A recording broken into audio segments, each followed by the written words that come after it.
Tukiri makuru ajyanye no kwibuka ku nshuro ya 32 jenoside yakorewe abatutsi mu karere ka Huye mu murenge wa Rwaniro. Ibitaro bya kaminuza ya Butare CHIB byahaye inzu imiryango ibiri yarokotse jenoside yakorewe abatutsi mu 1994 ndetse banagabira inka abo iyo miryango mu rwego rwo kwifatanya nabo muri iyi minsi ijana yo kwibuka ndetse no kubafasha mu rugendo rwo kwiyubaka. Prince Theogene Nzabihimana yateguye inkuru irambuye. Ni imiryango ibiri yo mu murenge wa Rwaniro mu karere ka Huye yarokotse jenoside yakorewe abatutsi yasaniwe inzu inagabirwa inka n'ibitaro bya kaminuza bya Butare CHIB ivuga ko mbere yari bayeho mu buzima bugoye cyane kuko inzu babagamo zari zishaje cyane aho ngo imvura yagwaga banyagirwaga.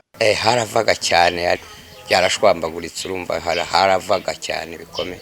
Kose ndashimira leta y'ubumwe yemeye kumpa ino nzu ko nabaga mu nzu iroroma nta bushobozi nafite bwo kugira ngo nisanire, ariko nageze Imana leta y'umwe ifatanyije na Paul Kagame atanze icyo gikorwa banshyira ahantu heza. Ndabashimiye, muzamushimire ko mushimiye.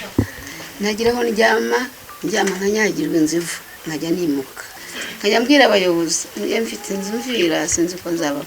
Ubu ndashimira ubuyobozi, shimira Kagame, shimira CHIB n'abaturage bose. Nanizeye umutima wanjye. Abaturanyi b'iyi miryango yubakiwe ikanagabirwa inka bavuga ko iyi miryango yari bayeho mu buzima bubi dore ko ntaho bagiragaho kuba.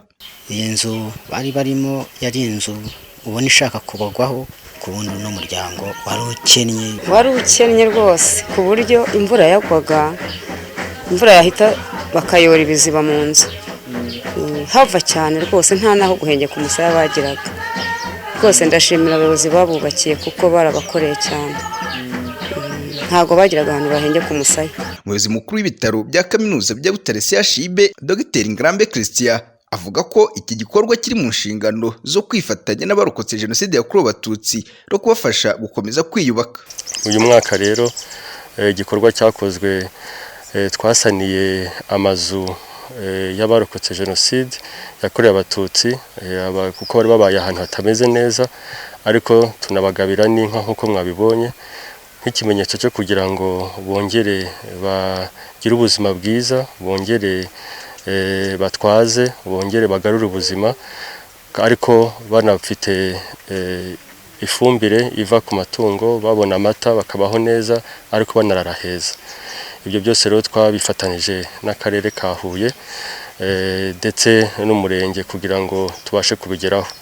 Iki gikorwa rero mubona hano ni imwe mu nzu ebyiri z'abaturage ba hano muri Rwaniro twubakiye, tunabagabira inka tubifashijwemo n'abakozi bose ba CHIB bo bashira hamwe umusanzu ukavamo inkunga iza kubikora byose.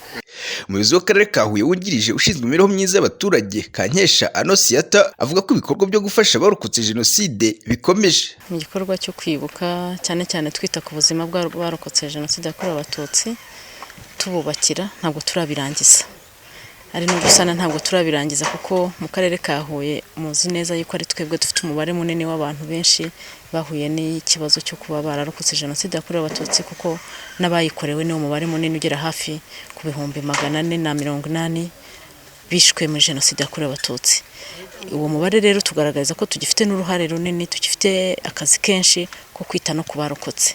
Ntabwo rero turakirangiza, haba ari ukubakira barokotse dusigaje hafi imiryango igera kuri 298, haba no gusana turacyafite amazu menshi yo gusana kuko amenshi yubatswe byihutirwa 1996, 97, 98. Urumva ko mu myaka 30 amaze kusa nkaho asaza cyane.